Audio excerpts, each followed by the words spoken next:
The late afternoon sun filtered through the towering windows of the E. Barrett Prettyman U.S. Courthouse in Washington, D.C., painting golden streaks across the polished marble floors. Shadows stretched long and thin, like silent witnesses to the drama about to unfold within these hallowed walls.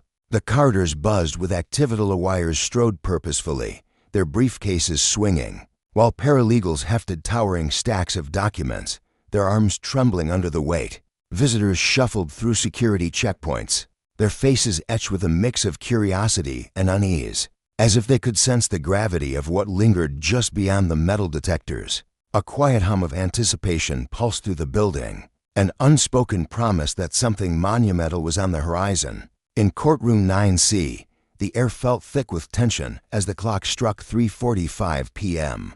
Marcus Allen, a soft-spoken IT specialist with a weary frame, sat at the defendant's table, his hands clasped tightly in his lap.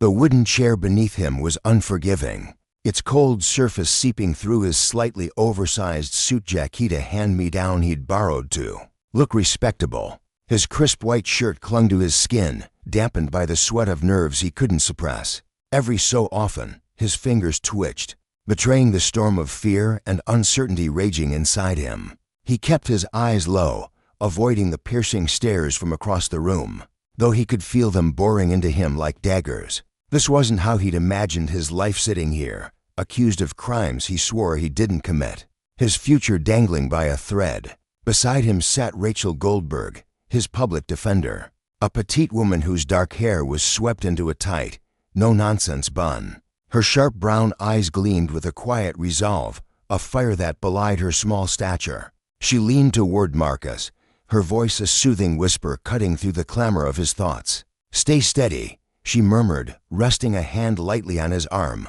"The truth still matters. We've got this." Her words were a lifeline, and Marcus clung to them, even as doubt gnawed at his resolve. Rachel believed in him, truly believed in that faith fueled her every move. She'd spent sleepless nights poring over server logs and cryptic emails, chasing the faint thread of something bigger, something corrupt lurking beneath the surface. But belief alone wasn't enough. She needed proof, and so far, it remained frustratingly elusive. Across the room, Bradley Sanderson, an assistant U.S. attorney with a reputation as unyielding as steel, shuffled through a pile of papers with practiced ease. His once dark hair was streaked with gray, lending him an air of seasoned authority that he wore like a badge of honor. Tall and lean, he carried himself with the swagger of a man who'd rarely tasted defeat. His near-perfect conviction rate was the stuff of legend in these halls, and he relished the power it bestowed. As he surveyed the courtroom, his gaze swept over Rachel with a flicker of dismissal, lingered on Marcus with thinly veiled disdain, and then drifted to the spectators crowding the benches. His lips curled into a faint, smug smile, a confidence laced with contempt for anyone foolish enough to defy the might of the federal government. Among those spectators sat Leona Carter, a striking figure in a tailored black blazer and skirt, her presence understated yet magnetic. A subtle pin adorned her lapel, its design to faint for the casual eye to discern, though it whispered of a hidden significance to those who knew where to look. Leona sat with a stillness that set her apart from the restless crowd, her posture erect, her breathing slow and deliberate, as if she'd trained herself to remain unshaken in any storm. She rarely glanced at her phone, her attention fixed instead on the scene unfolding before her. To an onlooker, she might have been a journalist scribbling notes or a colleague of the defense lending quiet support, but Leona was neither. Her purpose here was a secret coiled tightly within her, waiting for the perfect moment to unravel. For now, she watched, her dark eyes absorbing every detail, every gesture, like a predator sizing up its prey. The case United States v. Allen hinged on accusations that Marcus had breached classified servers belonging to a private security contractor tied to the Department of Homeland Security. The prosecution's narrative was clean-cut. Marcus, they claimed, had pilfered sensitive data for personal profit, leaving a digital trail of conspiracy, wire fraud, and unauthorized access. If convicted, he faced a crushing sentence to 20 years locked away in a federal cell. But Marcus told a different story, one he'd repeated until his voice grew hoarse. He'd been troubleshooting server glitches, he insisted, when he stumbled across irregularities patterns in the logs that hinted at shady dealings, perhaps even corruption within the contractor's ranks.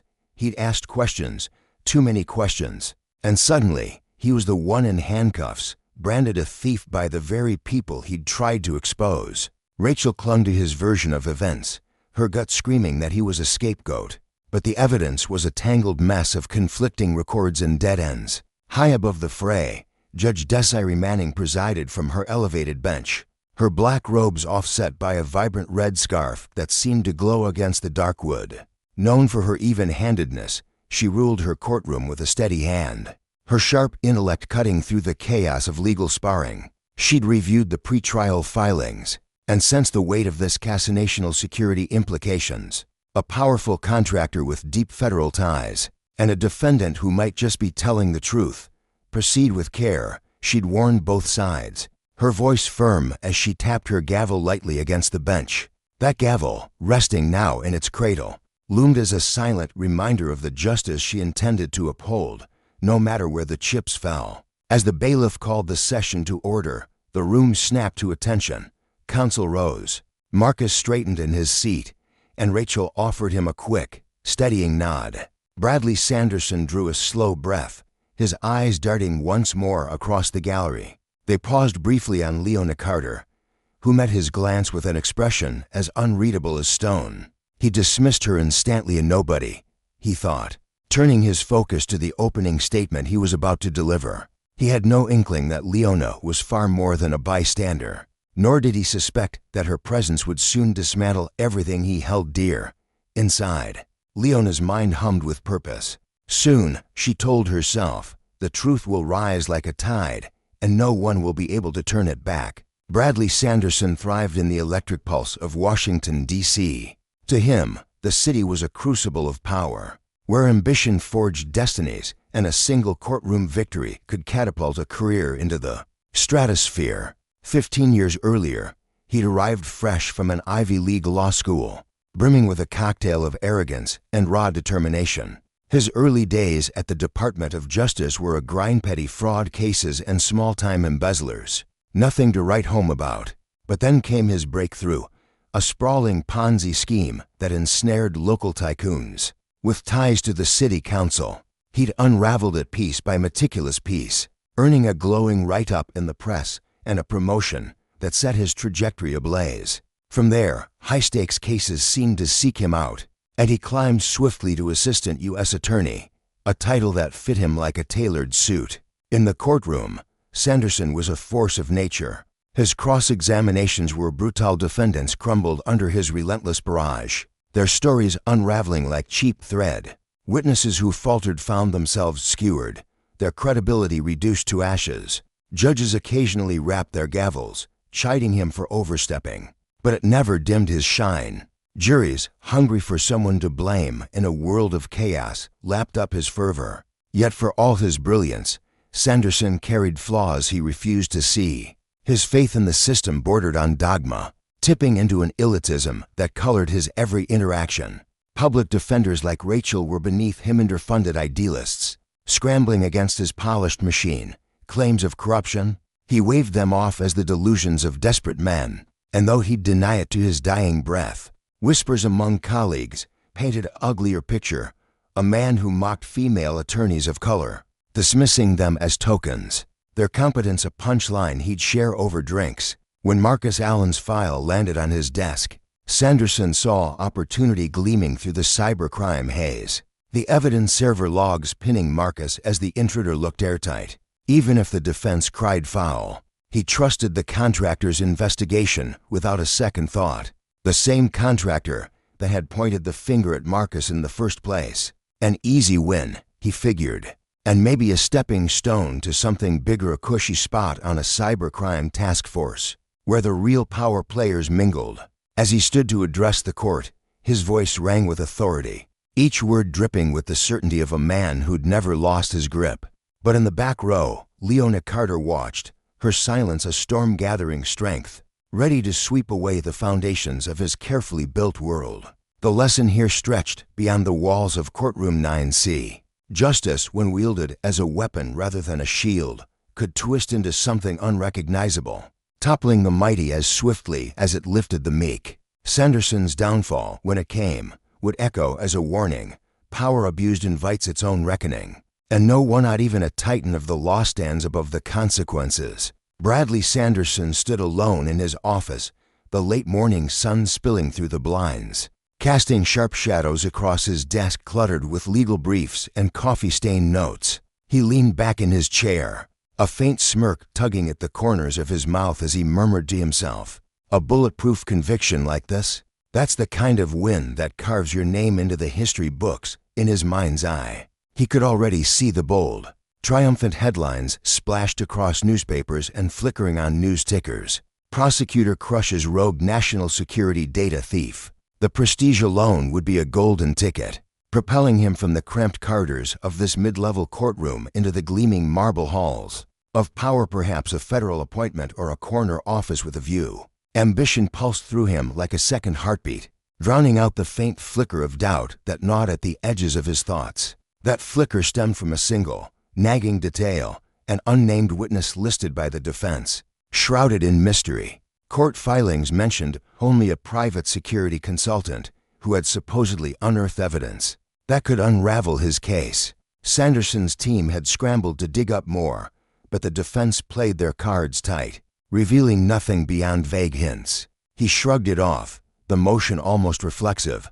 as he paced the room, his polished shoes clicking against the hardwood floor. He'd faced so-called secret experts before, self-important types who strode into court with binders of shaky evidence, only to watch it collapse like a house of cards under his relentless cross-examination.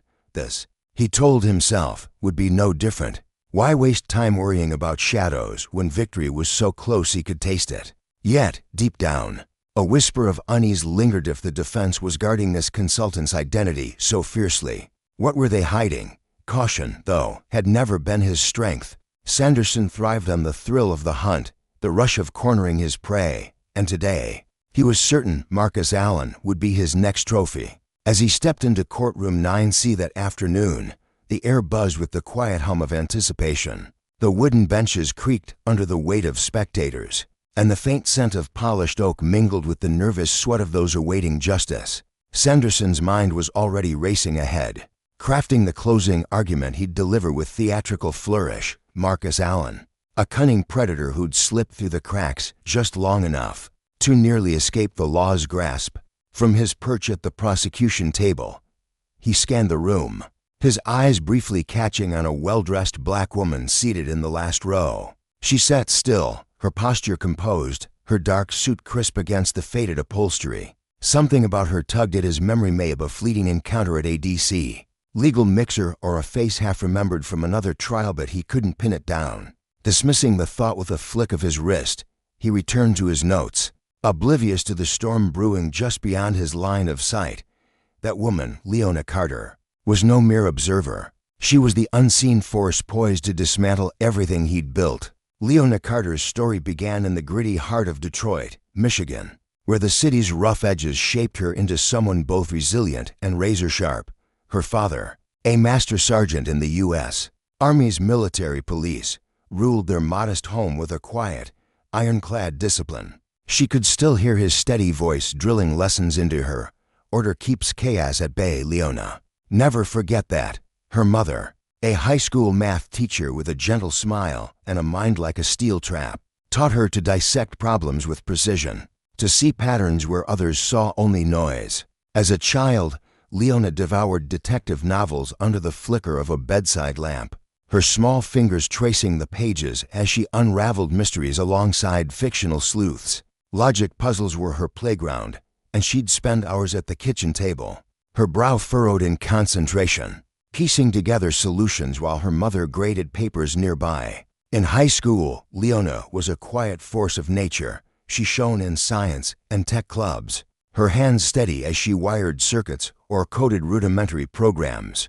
Weekends found her volunteering at community centers, her soft-spoken demeanor masking a fierce determination to help those around her. On the student council, she listened more than she spoke, but when she did, her words carried weight.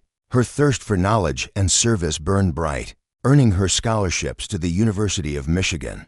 There, she dove into a double major: international relations and criminology, her curiosity ignited by the dance between global power and the hidden motives of those who broke its rules. Her honors thesis on cyber threats and diplomacy wasn't just a paper, it was a window into her soul, a meticulous unraveling of digital shadows that caught the eye of government recruiters passing through.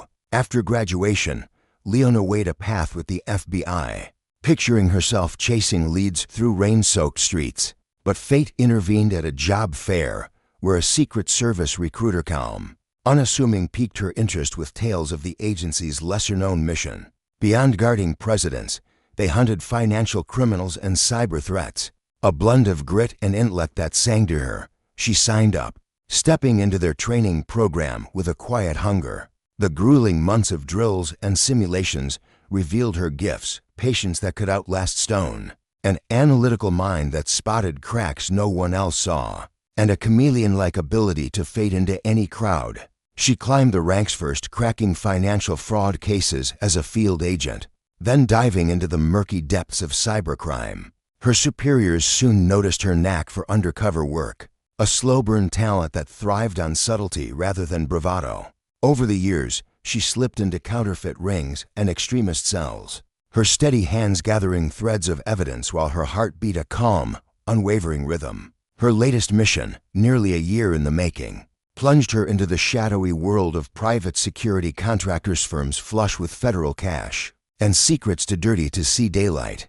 Whispers of mishandled data, illegal surveillance, and forged documents had reached her desk, a sprawling puzzle begging to be solved. Leona traced the threads across states and servers, her nights spent hunched over glowing screens, her days blending into corporate facades. Each anomaly in a log, each odd transfer of funds, pulled her closer to a chilling truth. One contractor was burying its sins by pinning them on innocent workers. When Marcus Allen's name surfaced, a mid-level IT specialist facing federal hacking charges, paused, her instincts buzzing. The deeper she dug, the less it added up. Server logs told a different story, one of planted evidence and a man caught in a web he didn't weave.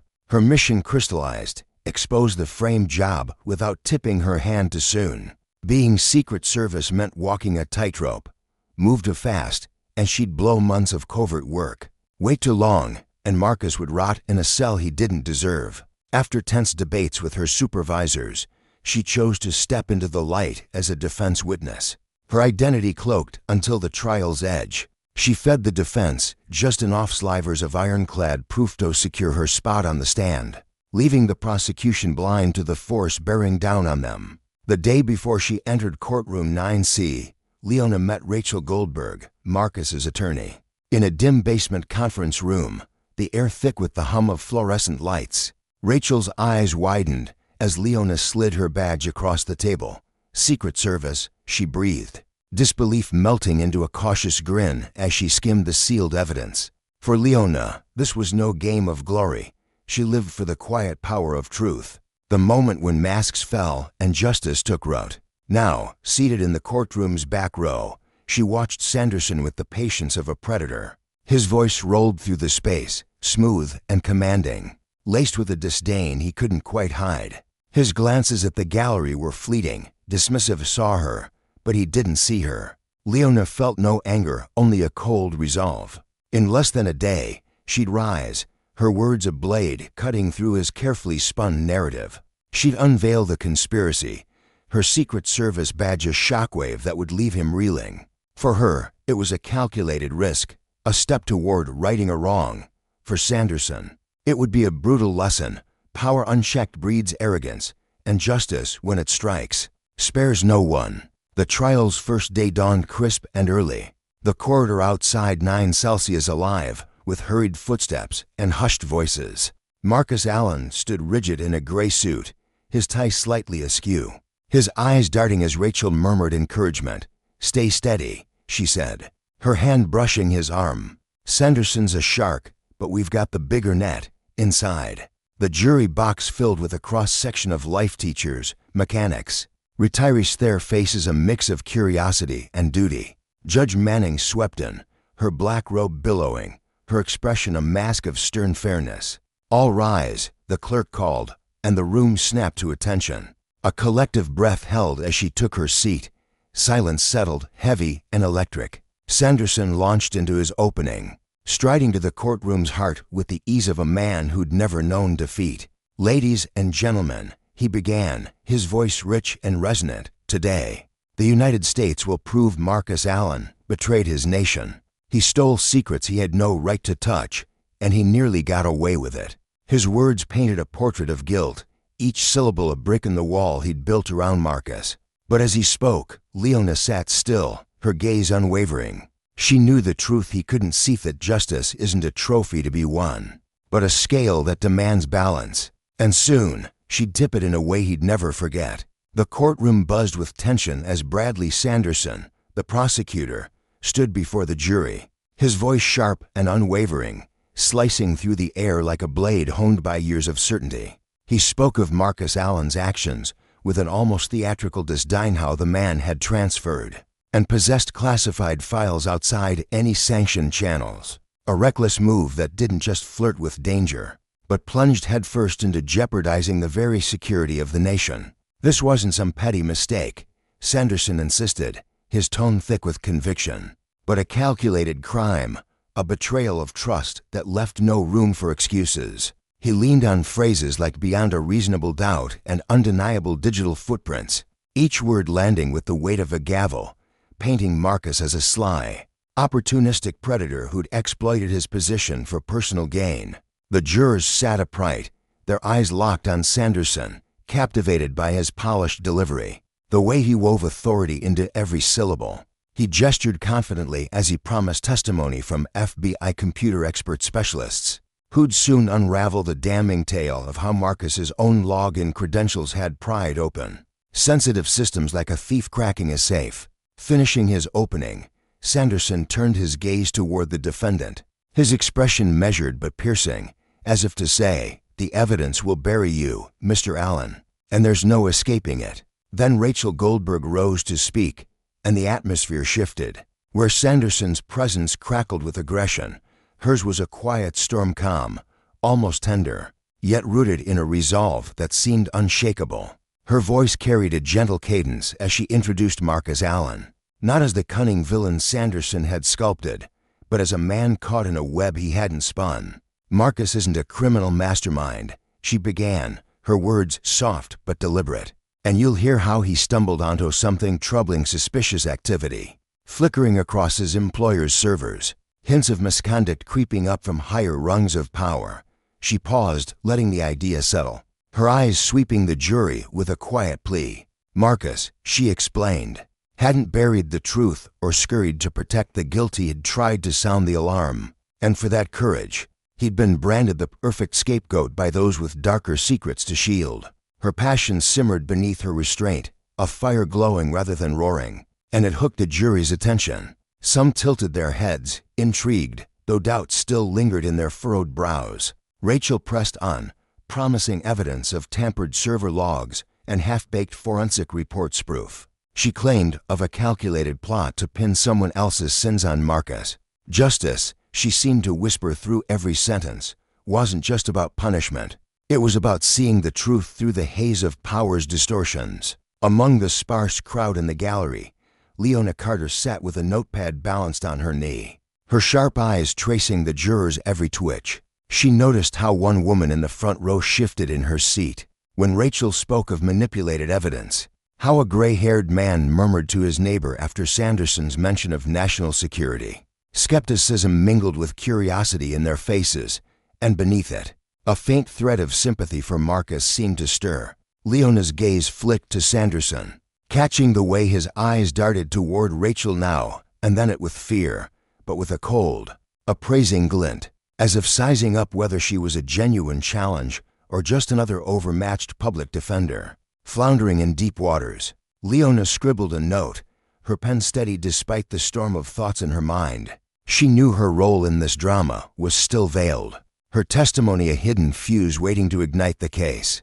The day's proceedings rolled forward with witnesses, From the private security contractor, a parade of mid-level managers, IT supervisors, and compliance officers, each one a cog in the company's well-oiled machine. They spoke in clipped, rehearsed tones about protocols etched in stone, the sanctity of data security, and the glaring red flag that had erupted when Marcus's workstation logged an abnormal surge of downloads. Their testimonies stacked up like bricks in a wall, each one reinforcing the narrative that Marcus alone had the motive, the access, and the technical savvy to orchestrate a heist of sensitive information. Rachel met them head-on during cross-examination, her questions methodical yet piercing. She zeroed in on the fact that the contractor's own security team, not some neutral third party, had conducted the initial forensic sweep.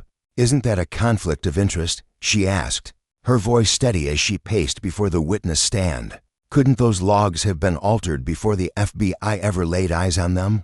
The witnesses bristled, sticking to their scripts, but Rachel's words planted seedsmal cracks in the prosecution's fortress, though not yet enough to topple it. By midday, FBI Special Agent Davis took the stand, a digital forensics expert with a demeanor as dry as the reports he carried. He walked the jury through the contractor's logs, pointing to timestamps and access codes that screamed unauthorized and trial-tied, he claimed, to Marcus's credentials. His testimony was technical, dense with jargon, but his conclusion was stark. The evidence pointed straight to the defendant. Rachel didn't flinch. She pressed him on the FBI's method. Hadn't they seized the servers themselves? Why rely on copies handed over by the contractor? Davis shrugged, calling it standard procedure in high-security cases. Though a flicker of unease crossed his face, the jury noticed, their pencils pausing over notepads. Still, the prosecution's case stood firm, a mountain of data and testimony looming over Marcus, who slumped in his chair as the afternoon wore on. His face was pale, his eyes hollow, as if each word from the stand carved another piece from his fading hope. Rachel leaned close during a recess, her voice a lifeline in the chaos. "We've got a plan," she murmured. "Our witness will turn this around." Marcus nodded weakly, clinging to her words like a drowning man to driftwood. Leona watched the exchange from her perch, her chest tight with the empathy she couldn't afford to show. She knew the weight Marcus carried, suffocating dread of being crushed by a system too vast to fight. Her own role loomed larger with every passing hour, her testimony a potential earthquake that could shake the courtroom's foundations. Across the aisle, Sanderson radiated confidence, chuckling lightly with his team as they shuffled papers. To him, Rachel's cross-examinations were mere pebbles tossed against a steel wall, annoying, but harmless. He barely glanced at Leona as he strode out for lunch, dismissing her as just another face in the crowd. How little he knew. The day ended without fireworks. Judge Manning's gavel fell, sending the jury home with stern warnings to keep silent. Marcus shuffled out beside Rachel, his shoulders hunched under the glare of cameras and the media's barked questions. Swolled he plead guilty? Did he regret his actions? Rachel deflected them with practiced grace, her arm a shield around her client. Leona slipped into the evening throng, her mind racing. Tomorrow, she'd step into the spotlight, her words a blade to cut through the lies. If Sanderson sensed the gathering storm, he hid it well behind his smug exterior. That night, Rachel sat in her cluttered office, surrounded by a chaos of legal briefs, depositions, and printouts of cryptic server logs. The fluorescent light buzzed overhead, a faint drone that matched the tension coiling in her gut. Marcus sat across from her, his untouched coffee cooling in his trembling hands. She traced a finger down a list of notes, her voice steady despite the late hour.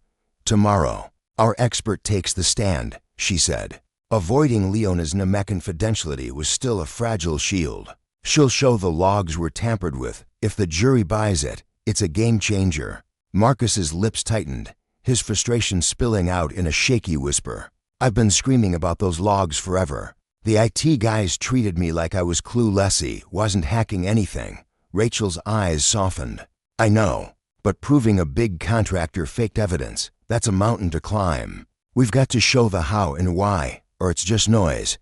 He set the coffee aside, his hands clenching. "If she's as good as you say," Rachel's smile was faint, but warm. "She's better. She knows the system's guts. What she couldn't say it yet was that Leona was a Secret Service agent. A bombshell she'd drop in court to keep Sanderson from sabotaging her behind closed doors. Across town, Bradley Sanderson stood by the floor-to-ceiling window of his sleek apartment, the city's lights sprawling below like a galaxy of fireflies. Phone pressed to his ear. He spoke to a jittery contact at the contractor. "Relax," he snapped. His tone clipped.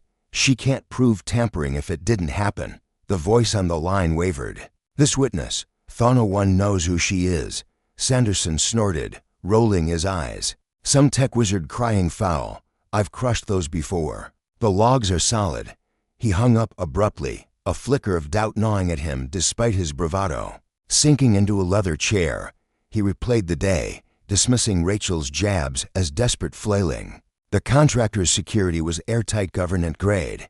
He told himself, no room for error. Meanwhile, in a secure government facility, Leona Carter typed furiously. Her desk a fortress of data and redacted files. She'd cross-checked every byte, piecing together a testimony that balanced revelation with restraint.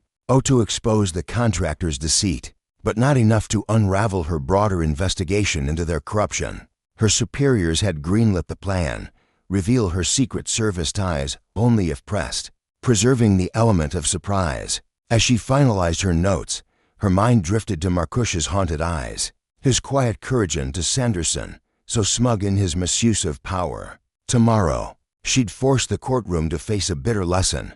Justice falters when those entrusted with it wield it as a weapon. The consequences of that abuse, she knew, could ripple far beyond this trial. The air in the courtroom felt heavy, thick with anticipation and the faint hum of whispered speculation, as the second day of Marcus Allen's trial broke over the horizon. Outside, a persistent drizzle painted the city gray, water sliding off the taut fabric of umbrellas held by a modest cluster of reporters. They milled about the courthouse steps, their restless energy palpable, driven by a gut feeling that something monumental was simmering beneath the surface of thou. None could quite pin down what it might be. Inside courtroom 9C, the atmosphere crackled with a tense, almost theatrical stillness, as if the walls themselves were holding their breath. Rachel, the defense attorney, sat at her table, her fingers tracing the edges of a stack of meticulously organized documents.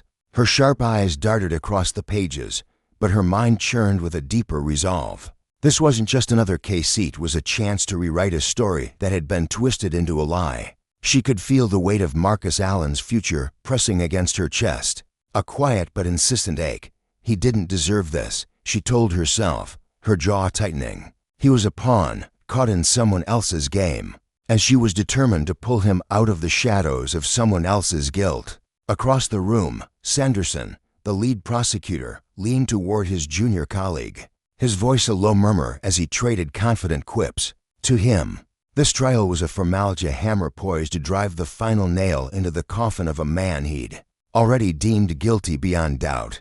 His lips curved into a faint, self-assured smirk as he adjusted his tie, ready to dismantle whatever the defense threw his way. Marcus himself sat in silence, his broad shoulders slumped slightly under the weight of the moment. His face was a mask of grim resolve, etched with lines of exhaustion and flickers of hope he barely dared to entertain. The testimony unfolding today could tip the scales, freedom or a cage. He clenched his hands beneath the table, the knuckles whitening as he replayed the months of accusations that had led him here. He'd been a whistleblower, not a criminal, and yet here he was, staring down a future that hinged on the courage of others to see the truth. The night before had been sleepless for all three of Themrical, Sanderson, and Leona Carter, the woman whose presence would soon shift the trial's trajectory. Rachel had paced her dimly lit apartment, the city's restless hum seeping through her window as she wrestled with strategies and possibilities. This was her shot to turn the tide, to save a man she believed in with every fiber of her being. Sanderson, meanwhile, had lounged in his leather armchair, a glass of bourbon in hand, replaying his closing arguments in his mind. He saw Marcus as a loose end, a hapless fool who'd stumbled into a mess of his own making. Victory was Clausia could taste it. For Leona, the night had been a battlefield of her own. She'd sat at her kitchen table, surrounded by scattered files and glowing screens, her heart pounding with the stakes of what lay ahead. Months of grueling undercover work had led to this moment a chance to rip open a web of corruption that stretched far beyond one courtroom, far beyond Marcus Allen. Justice wasn't just an ideal for her, it was a fire burning in her veins. As the trial resumed, the drizzle outside intensified, tapping against the courthouse windows like a metronome counting down to the inevitable. After a few procedural hiccups and a dry recap of the previous day's events, Rachel rose from her seat, her voice cutting through the room with quiet authority. "Your Honor, the defense would like to call Miss Leona Carter to the stand." A ripple of curiosity stirred the audience heads turned. Brows furrowed, but the name didn't spark recognition. Not yet. The bailiff swung open the heavy oak door, and Leona stepped into the light. She was a striking figure, her navy suit tailored to perfection, the silk blouse beneath it catching the soft glow of the courtroom lamps. Confidence radiated from her, tempered by a quiet reserve as she approached the witness stand. Her hand rested briefly on the Bible, her oath a steady promise, and then she settled into the chair, her dark eyes scanning the room with measured calm. Sanderson slouched back in his seat, arms crossed, his mind already spinning. So this is their ace in the hole, he thought, sizing her up with a dismissive glance. A polished consultant, easy pickings. He'd faced witnesses like her before, vague, self-important types who crumbled under a well-aimed cross-examination. He flexed his fingers, eager to tear into her testimony. Rachel began her questioning with a deliberate calm, her tone warm yet precise. "Miss Carter, could you please state your occupation and credentials for the record?" Leona's response was smooth, unwavering. "I'm a private consultant specializing in cybersecurity, with extensive experience in digital forensics and risk assessment." Sanderson's lip twitched into a sneer. Vague as hell, he noted silently, scribbling a mental checklist. No degrees, no titles, just a fancy job description. He'd pounce on that weakness the second he got his chance. Rachel moved to the evidence, her laser pointer dancing across a massive screen that now displayed a series of server logs, rows of timestamps, user IDs, and cryptic session details. She circled a handful of entries in red, her voice steady as she turned to Leona. "Miss Carter, what stands out to you about these specific lines?" Leona leaned forward, the overhead light glinting off her neatly braided hair as she studied the projection. "These entries show duplicative metadata," she explained, her tone clear and deliberate. "That suggests they were manually inserted rather than generated organically. Even more telling, the digital signature fields unique identifiers for each login are identical across multiple sessions. That's a red flag for tampering." A murmur rippled through the jury box. Some jurors squinted at the screen, puzzled by the jargon, while others leaned in, intrigued by the unfolding puzzle. Leona pressed on, breaking it down with the patience of a teacher. "In a legitimate system, digital signatures are like fingerprints, no two should ever match across different logins, unless someone's meddled with the data. These checksum anomalies," she paused, simplifying for the layman, "think of them as DNA evidence. If the DNA matches where it shouldn't, something's wrong." Rachel seized the moment, turning to the jury with a measured nod. "So, in your professional opinion, these logs were altered to make it look like Mr. Allen accessed the servers at times when he didn't?" Leona's response was firm. "Correct. The anomalies line up with times when Mr. Allen was provably elsewhere, caperted on timestamp security footage and employee keycard records." She gestured to a new exhibit, grainy stills from a contractor's ID swipe system, showing Marcus swiping into a different building at the exact moment. The logs pinned him as the hacker. Sanderson's smirk faltered, just for a heartbeat, before curling back into place. He couldn't hold back any longer. "Objection, Your Honor," he called, rising with a flourish as he buttoned his suit jacket. "Miss Carter's offering a forensic analysis that contradicts the FBI's official findings. I'd like the chance to cross-examine her credentials." Judge Manning, her stern gaze flickering between the two sides, nodded. "Sustained. The prosecution may cross-examine once the defense establishes foundation." Rachel didn't flinch. She gave Leona a subtle, encouraging nod before pressing forward. "Miss Carter, beyond the logs, Did you notice any patterns in the corporate structure or the data that might suggest a motive for framing my client? Leona paused, her mind racing as she weighed her words.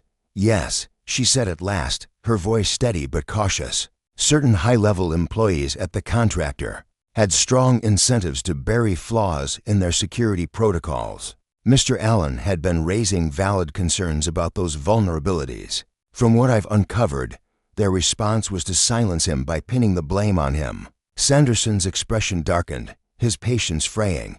"Your Honor," he interjected, his tone sharp. "I think we've heard enough background.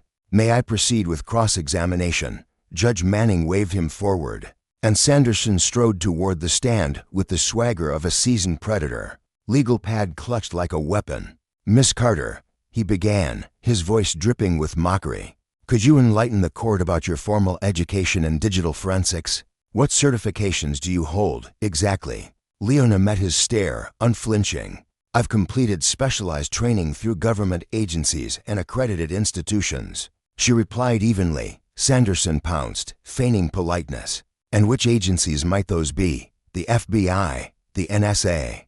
Or are you just a lone contractor with no real credentials? You haven't named a single official body that backs your so-called expertise." Rachel tensed, her fingers curling into fists at her sides. She knew what Sanderson was fishing for, hoping Leona would slip and reveal her Secret Service ties. Too soon. She shot Leona a quick, warning glance, but Leona remained cool, unruffled. "Mr. Sanderson," she said, her tone measured, "I can elaborate on my affiliations if the court directs me to. However, some aspects of my background are tied to ongoing investigative protocols." Sanderson barked a short, scornful laugh. "Ongoing investigative protocols? This is a federal criminal trial, Miss Carter, not a spy novel. We don't have time for your cloak and dagger games." He pivoted to Judge Manning, his voice rising. "Your Honor, the defense's witness is dodging questions about her qualifications. That's unacceptable." Judge Manning's gaze shifted to Rachel, her brow furrowing. "Counsel, can you clarify Miss Carter's background?" Rachel stepped forward, her voice calm but firm. "Your Honor, Miss Carter's qualifications are extensive, but due to the sensitive nature of her work, we filed a motion in chambers this morning.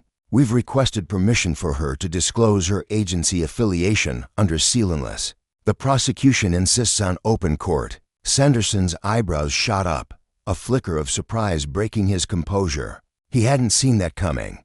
Judge Manning's frown deepened as she recalled the private motion. She turned to Leona, her tone clipped. "Miss Carter, do you wish to reveal your affiliation to the court in the public record?" Leona drew a slow breath, steadying herself as the room seemed to shrink around her. This was the line she'd been towing for months, the moment where her cover could unravel. "Yes, Your Honor," she said, her voice ringing clear. "I believe it's necessary for the credibility of my testimony."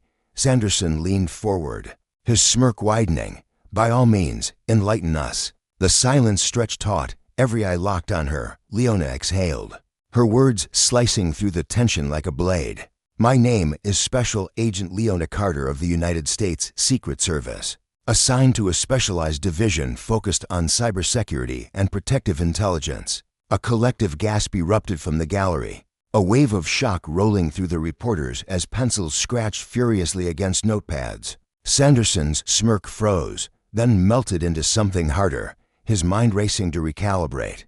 Rachel allowed herself a fleeting moment of triumph, her heart pounding with the weight of what Leona had just done. Marcus lifted his head, a spark of hope igniting in his weary eyes. Leona stood tall, her secret laid bare, knowing the cost might follow public scrutiny. Compromised assignments, or worse, the wrath of the corrupt forces she'd been hunting. But in that moment, she felt the fire of justice burning brighter than ever. Power, when abused, crumbled under the weight of truth, and she'd just handed the jury the tools to see it through. In the courtroom, the jurors scribbled frantically in their notepads, their pens racing across the pages as they exchanged wide-eyed glances of disbelief. Some leaned forward in their seats, their bodies tense, as if straining to absorb every syllable that hung in the air. Even Judge Manning, perched high on her bench, couldn't hide her reaction. Her usually rigid posture softened for a fleeting moment. a subtle tilt of her head betraying her surprise. The atmosphere thickened with tension, the kind that crackles like static electricity, charging the room in an instant. Bradley Sanderson, the prosecution's golden boy, felt the ground shift beneath him. His smug grin, which had been plastered across his face all morning like a polished mask, shattered in less than a heartbeat. His cheeks flushed a deep crimson as the stoic confidence he'd wielded like a weapon crumbled. "Secret Service," he stammered, his voice a mix of incredulity and desperation. "Since when does the Secret Service?" Leona Carter cut him off, her tone soft but piercing, like a blade wrapped in velvet. "We handle far more than presidential protection, Mr. Sanderson. A significant part of our mission involves digging into cybercrimes and financial misconduct. For months, I've been unraveling a web of irregularities at the contracting firm under scrutiny here. Marcus Allen's name surfaced during my investigation. Yes, but the deeper I dug, the clearer it became that he wasn't the mastermind. He was the fall guy, meticulously framed to take the blame." Her words landed like stones in a still pond, rippling through the room and leaving Sanderson speechless. He opened his mouth to respond, but no coherent question emerged, just a stunned, gaping silence. His junior prosecutor, a young man with slicked-back hair and a perpetually furrowed brow, mirrored his boss's bewilderment, his hands frozen mid-gesture. Judge Manning's gavel came down with a sharp rap, slicing through the rising murmur of the courtroom. "Order," she commanded, her voice steady but laced with an undercurrent of urgency. "This court will take a brief recess. I'll meet with counsel in chambers. Jurors, you are not to discuss the case." The bailiff ushered the jury out, their footsteps shuffling awkwardly as they filed through the door. While the gallery erupted into a chorus of hushed whispers, Sanderson stood rooted to the spot, his mind spinning like a top caught in a storm of shock and dread. Rachel Goldberg, Marcus Allen's fierce defense attorney, guided Leona away from the witness stand with a quiet nod of gratitude. In that fleeting exchange, the weight of the moment crystallized trial's entire course had veered onto a new path. The hours ahead would decide Marcus's fate, freedom, or a life buried under the weight of a corrupt system's hubris. But for now, the scales of justice had tipped, and Sanderson, who had strutted into court mocking Rachel's every move, found himself staring down a Secret Service agent, armed with the unyielding authority of the federal government, an authority that scoffed at his dismissive sneers. Judge Manning's private chambers were a study in contrasts, grand yet understated, with towering bookshelves stuffed with leather-bound legal tomes lining the walls, and a wide window framing a rain-soaked courtyard where skeletal trees swayed in the wind.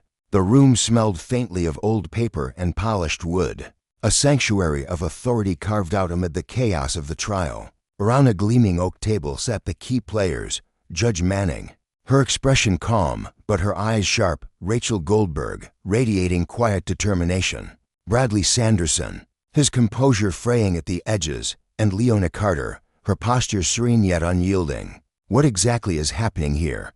Judge Manning asked, her tone measured but firm, her gaze locking onto Rachel. "I was aware of the sealed motion, Ms. Goldberg, but a Secret Service agent testifying about systemic corruption? That's a leap I didn't anticipate." Rachel cleared her throat, her fingers brushing the edge of the table as she steadied herself. "Your Honor, I filed that motion because Agent Carter's role in an active investigation is highly sensitive. We debated keeping her involvement under wraps, but the stakes were too high. Marcus Allen is an innocent man dangling on the edge of ruin, and her testimony is the lifeline he needs." Sanderson, his face now a mask of barely contained agitation, jumped in, his voice tight with strain. "I object to this entire circus. We had no warning, no hint that a Secret Service operative was poking around the same contractor. This isn't just a twist, it rewrites the whole damn case if she's operating under official orders. We deserve access to her Felesno." Leona's response was calm, deliberate, her words carrying the quiet strength of someone who'd faced worse storms than Sanderson's bluster. "My agency has granted me limited clearance to share evidence tied directly to Mr. Allen's innocence. Some elements remain classified, but the heart of my findings fraudulent server logs designed to incriminate him is ready for the court's review." Judge Manning rubbed her temple, her fingers pressing against the faint lines etched into her skin by years of hard decisions. "We're at a crossroads," she said, her voice low but resonant. "The defense has every right to present evidence that clears their client, but the prosecution must have a fair shot to scrutinize it. We're juggling the public's demand for transparency with the Secret Service's security concerns, a delicate dance, to say the least." Sanderson pounced on her mention of fairness, his tone sharp and insistent. "Your Honor, I'm requesting a mistrial or at least a postponement. We've been ambushed here. How are we supposed to cross-examine her or verify her story without proper discovery?" Rachel shook her head, her dark curls swaying slightly as she leaned forward.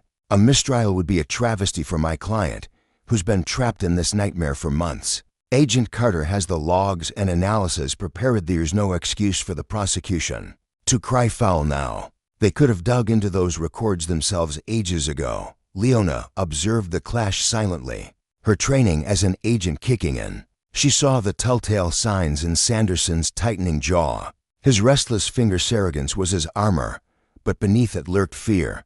Fear of defeat, yes, but perhaps something darker, exposure.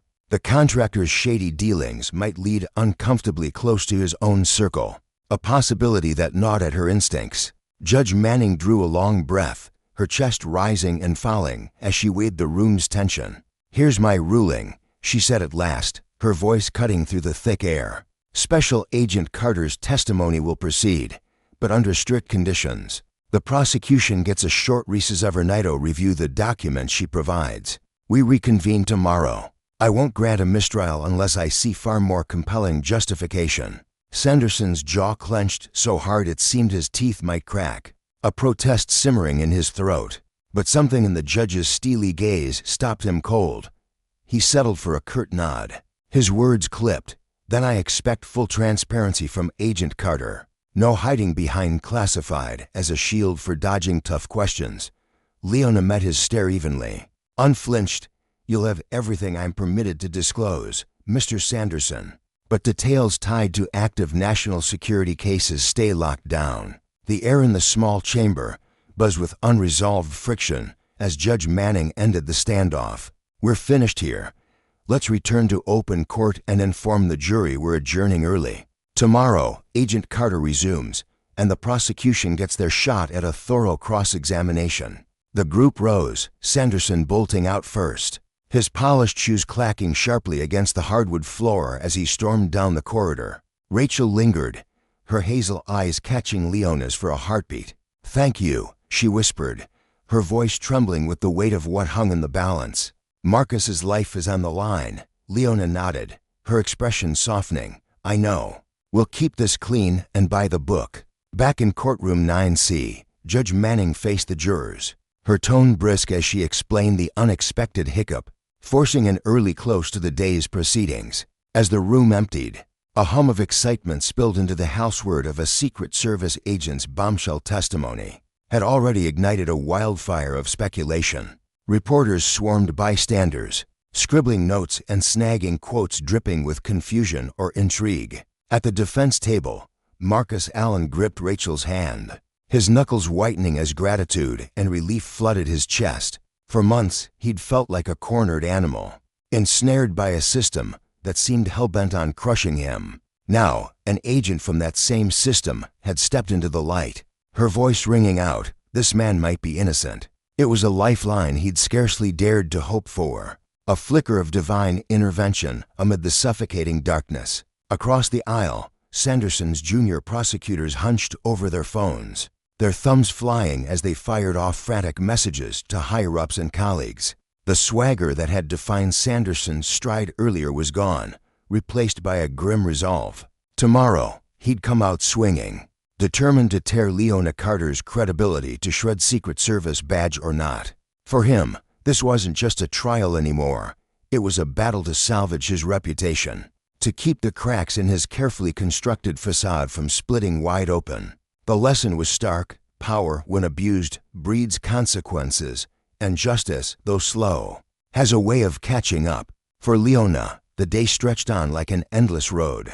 She still had to compile the evidence packet for the prosecution's review, and draft a detailed briefing for her Secret Service supervisor. Meticulous process that demanded precision under pressure. Yet as she worked, a quiet satisfaction settled over her, warm and steady. She'd pried open a door, letting truth slip through the cracks of a flawed system. Now, it was her job to shepherd it forward, ensuring it didn't get lost or mangled in the labyrinth of legal maneuvering. Stepping out of the courthouse, she felt the soft kiss of drizzle against her skin, the city skyline rising in the distance like a jagged testament to ambition and greed.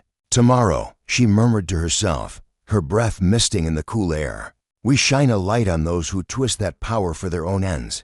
The challenge loomed large, but she welcomed it with open arms. Morning broke over the Capitol with a burst of sunlight, sharp and unexpected, slicing through the tattered remnants of yesterday's rain clouds. The sidewalks gleamed wetly, and a crisp chill sharpened the air, invigorating the throngs converging on the courthouse. By 8:30 a.m., Courtroom 9C was a hive of anticipation, its benches packed with spectators. Word had spread like wildfire. A Secret Service agent was set to unravel evidence that could dismantle the government's case against Marcus Allen. Journalists jostled for prime spots, their notebooks poised, while curious onlookers law students with wide eyes. Retired attorneys with knowing nods lined the walls. The bailiff's call to order rang out, and the room held its breath, waiting for the next chapter in a saga where justice hung in the balance. A fragile thread stretched taut between truth and the shadows of unchecked power. In the hushed expanse of the courtroom, Judge Manning's piercing gaze swept over the assembly, her expression as unyielding as granite.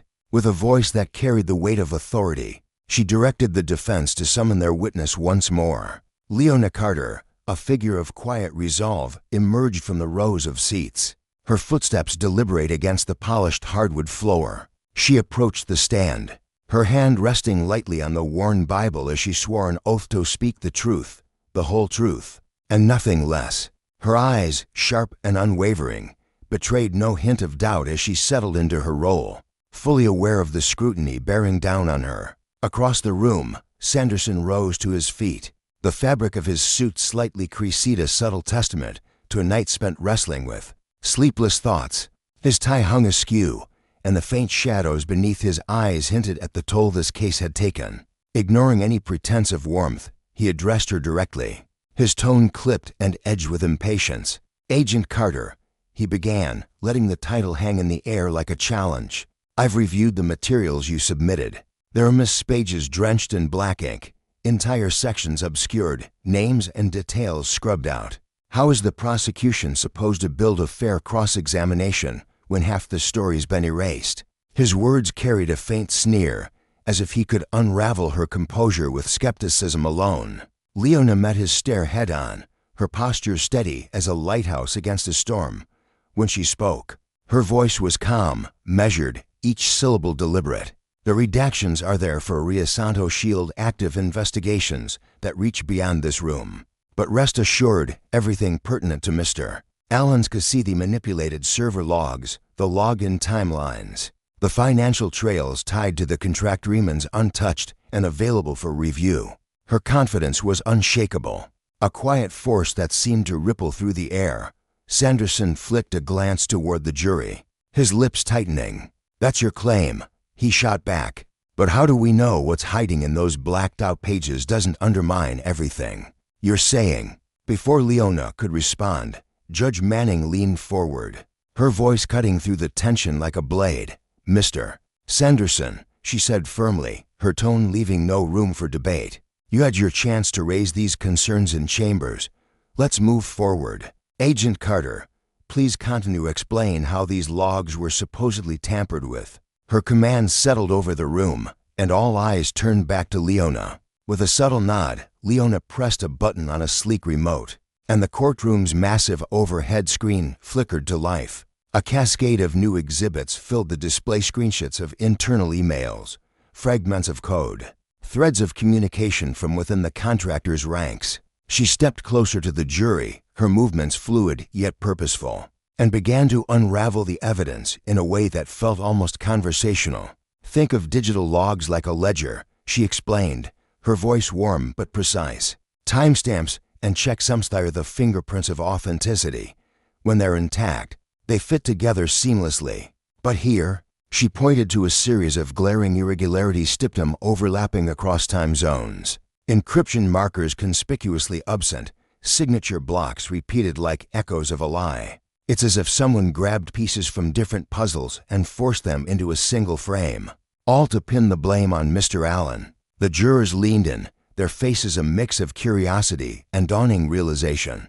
Even those who might have glazed over at technical jargon seemed to catch the thread of her analogy. Leona's clarity made the abstract tangible, and the weight of her words began to settle in their minds. She paused, letting the image linger, then added, "To me, these anomalies screamed foul play. I saw them because I looked with suspicion. The contractor's team, they brushed them off as glitches. But glitches don't align so neatly with manual edits that conveniently point to one man." Sanderson cleared his throat sharply, the sound grating against the stillness. "You know, the FBI's forensic unit found no signs of tampering," he countered, his voice tinged with defiance. Leona turned to him, unruffled. "The FBI worked with what they were given, data images straight from the contractor. If those logs were altered before they reached the FBI, their tools would only see the same distortions I did. Their analysis was routine. They weren't digging for deception because they didn't expect it. My investigation, though, cast a wider net. I had reason to suspect the contractor's broader actions." To drive her point deeper, she summoned another exhibit, an internal memo from the contractor. Its language cloaked in vague corporate speak. "Correct certain log entries before submission," she read aloud, her tone sharpening as she met the jury's eyes. "It doesn't spell out tamper, but it's hard to miss the implication. They shaped a story, and Mr. Allen was the fall guy." The jurors shifted, some exchanging glances, others scribbling notes. Even Marcus Allen, seated at the defense table, seemed to catch a flicker of hope, though he masked it behind a clenched jaw, wary of letting optimism take root too soon. Sanderson, undeterred, pressed forward, his frustration bubbling to the surface.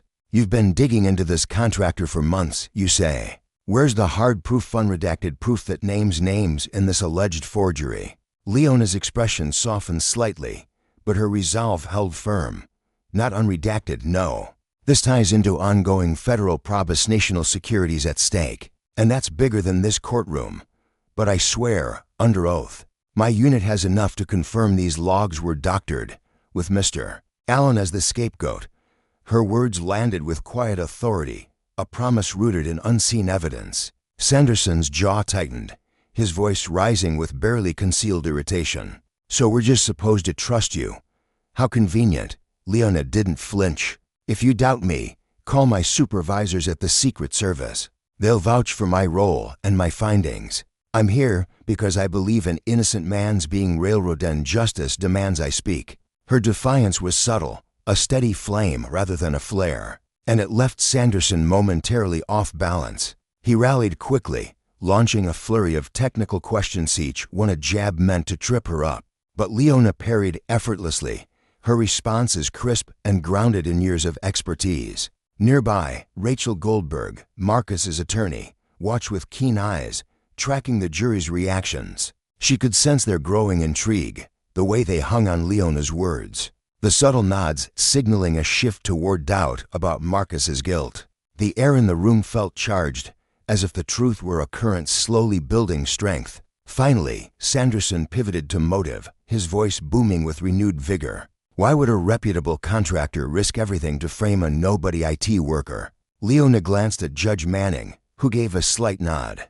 "Because Marcus Allen stumbled onto something dangerous," she replied, her gaze steady. "He found weaknesses in their data systems, flaws that could trigger penalties or kill their contracts. My investigation hints at bigger sins, siphoned funds, breached regulations. By painting Marcus as a hacker, they dodge accountability for their own rot." The courtroom fell silent, the gravity of her words sinking in. This wasn't just a mistake, it was a calculated betrayal, a lesson in how power, when unchecked, devours the innocent. Sanderson's face hardened, his energy spent. "No further questions, Your Honor," he muttered. Slumping into his seat, Rachel seized the opening, rising with a quiet fire in her eyes. "Agent Carter, in your expert opinion, "Does this evidence clear Mr. Allen?" Leona didn't hesitate. "Yes, these logs are tainted. There's nothing credible tying Marcus to unauthorized access. He's not guilty." Her verdict rang out, a lifeline in the stillness, and the jurors absorbed it, their expressions a mix of contemplation and conviction. Marcus blinked hard, his breath catching as relief warred with disbelief. Rachel's chest tightened with cautious joy, her faith in her client bolstered.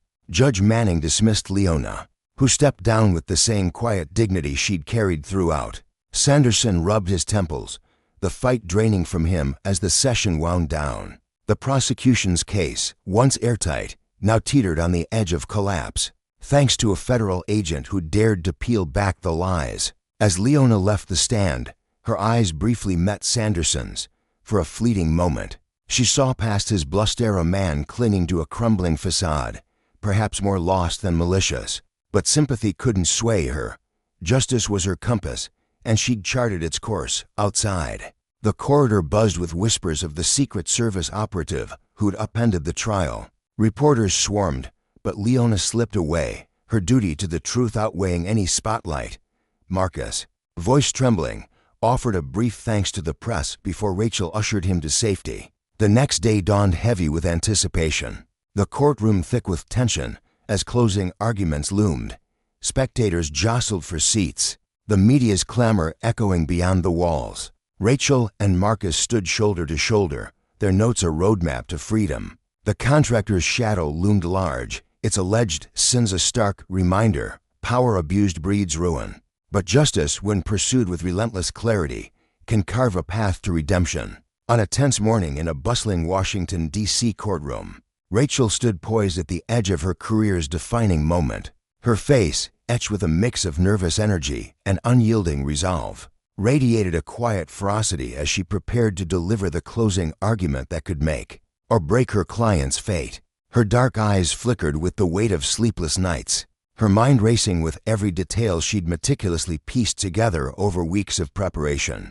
She smoothed the creases of her navy suit, her fingers trembling slightly not from fear, but from the sheer intensity of her determination to see justice served. This wasn't just a case for her, it was a crusade. A chance to right a wrong that had gnawed at her conscience since the trial began. Across the room, Bradley Sanderson huddled with his prosecution team, his voice a low murmur against the hum of the courtroom. Deep lines carved across his forehead told a story of sleepless nights and mounting dread. He rubbed his temples, his shoulders slumping under the invisible burden of a case slipping through his fingers. Once so sure of his victory, he now felt the ground shifting beneath him. Each whispered strategy with his colleagues, a desperate attempt to shore up a crumbling defense. His gray suit hung loosely on his frame, as if mirroring the unraveling confidence he struggled to conceal. Sanderson wasn't just fighting to win, was fighting to preserve his reputation, his authority, and the illusion of control he'd wielded so effortlessly until now. The jury shuffled in, their faces a mixture of exhaustion and curiosity after days of grueling testimony. Judge Manning, perched high on the bench with his stern, weathered features, gave Rachel a curt nod, his gavel resting like a silent promise of order. She stepped forward into the center of the room, her heels clicking softly against the polished floor, her presence commanding despite the stillness of her frame. When she spoke, her voice was soft yet piercing, slicing through the heavy air with a clarity that belied its volume. "Ladies and gentlemen of the jury," she began, her gaze sweeping across their attentive faces. "For days, you've sat here, sifting through a mountain of evidence testimonies from private contractor employees, technical logs dissected line by line, and the words of a Secret Service agent whose courage brought us closer to the truth. You've seen the digital fingerprints the prosecution claims damn my client, Marcus Allen. But ask yourselves this: what if those fingerprints were planted? What if the logs you've pored over were twisted, altered not by accident, but by design?" She paused, letting the question hang in the air like a storm cloud ready to burst. Her hands clasped briefly behind her back, steadying the surge of emotion threatening to spill over. Why would a respected contractor, raking in millions, risk it all to frame one man? The answer lies in self-preservation. They had profits to protect, secrets to bury, perhaps crimes far uglier than we've yet uncovered. Marcus Allen wasn't their accomplice, he was their scapegoat. A decent, hard-working IT specialist who dared to question what he saw, who refused to bow to the shadows creeping through their ledgers. The prosecution insists they've met their burden beyond a reasonable doubt. But I stand here to tell you they've failed.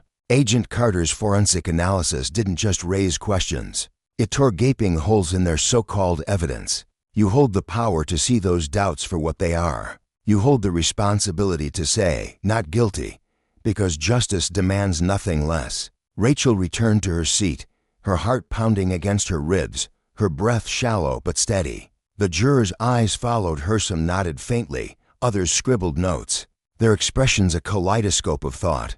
Judge Manning shifted his gaze to Sanderson, his bushy brows lifting in silent invitation. Sanderson rose, smoothing his tie with unsteady hands, and strode to the center of the courtroom. He took a deep breath, his chest rising as if to summon the charisma he'd once wielded so easily. "Ladies and gentlemen," he said, his voice aiming for authority but trembling at the edges, "the defense would have you believe in a grand conspiracy, a tale where a multi-million-dollar contractor gambles everything to pin blame on one insignificant IT worker.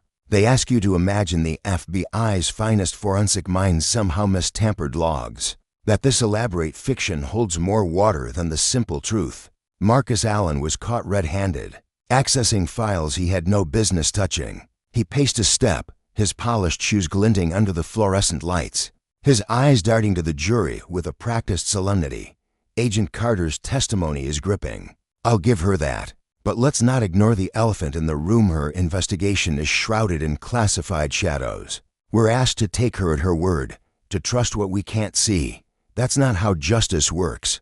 Justice demands cold, hard facts like Mr. Allen's login credentials lighting up those servers. Facts that triggered the FBI's alarm bells over unauthorized breaches. I'm not asking you to buy a story. I'm asking you to trust the evidence you can hold in your hands. Return a verdict that honors that truth. Guilty." His words lingered as he retreated to his seat, his jaw tight, his fingers drumming nervously against the table. Months later, on a crisp autumn morning, the scent of fallen leaves drifted through the streets of D.C. as a small article appeared on page A7 of the Washington Post, tucked between mundane headlines. It read, "Justice Department probes contractor fraud. Prosecutor review launched." The piece unraveled a tangled web, federal agents digging into the contractor's ranks, sniffing out evidence tampering, financial sleight of hand, and whispers of deeper corruption. It hinted at disciplinary measures against an unnamed assistant U.S. attorney, though Sanderson's shadow loomed large between the lines. The details were murky, a puzzle still taking shape, but one truth shone through. Marcus Allen had been a pawn in a game far bigger than himself. The system, flawed and creaky, had creaked toward correction, not perfectly, but enough to set him free. Across town, in a nondescript government building ringed by security cameras, Leona Carter sat alone in a break room, her coffee steaming in a chipped mug. Her sharp eyes skimmed the article, a faint smile tugging at her lip, satisfaction mingled with the weariness of a woman who'd seen too much. Her dark hair was pulled back tightly, her posture rigid even in this moment of respite. She'd been the wild card in that courtroom, the nobody Sanderson had dismissed with a sneer until she'd flashed her Secret Service badge and turned his world upside down. She could still picture his face, the flicker of shock, the flare of rage, the slow dawning that his arrogance had been his undoing. Leona wasn't just an agent, she was a sentinel, a guardian of a system she knew could falter, but refused to abandon. For her, the Allen case wasn't just a win, it was a beacon.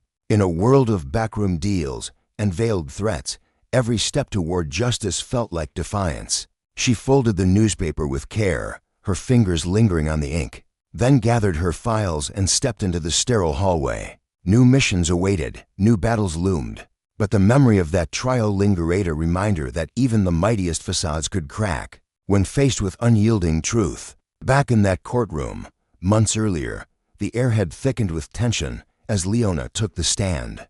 Her voice, steady and unassuming, had cut through Sanderson's bluster like a blade. She'd laid bare the contractor's deceit, her classified findings spilling just enough light to shift the tide.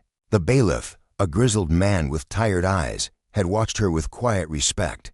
Sensing the shift she'd ignited, the stenographer's fingers had faltered for a moment, caught off guard by the weight of her words. Even Judge Manning, usually a stoic figure, had leaned forward slightly, his stern mask softening with intrigue. Marcus Allen, seated beside Rachel, had felt a tremor of hope ripple through him as Leona spoke. His hands, once clenched in despair, loosened in his lap. He was a man of medium build, his face lined with the strain of months under suspicion, but his eyes bright and resolute betrayed a spirit unbroken. He'd been a whistleblower, a lone voice against a machine that sought to crush him, and now, finally, someone was listening. When the verdict came not guilty, the courtroom exhaled as one. Rachel's shoulders sagged with relief, a tear slipping down her cheek as she turned to Marcus, her smile shaky but triumphant.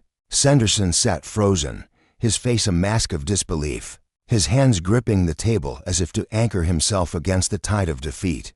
The jurors filed out, their chatter subdued, some casting glances at Leona as they went marveling, perhaps, at the unassuming woman who'd unraveled it all. This wasn't just a trial's end, it was a reckoning. Sanderson's hubris, his blind faith in his own power, had led him to underestimate the very system he claimed to champion. He'd mocked Leona, dismissed Marcus, and scoffed at Rachel's tenacity to watch them dismantle his case with the slow, relentless force of truth. The lesson was stark. Justice, though slow and imperfect, could still sharpen its claws. Power, when abused, invited its own downfall, and those who wielded it carelessly would one day face the mirror of their own making. As Marcus walked free into the autumn light, the weight of chains he'd never worn fell away.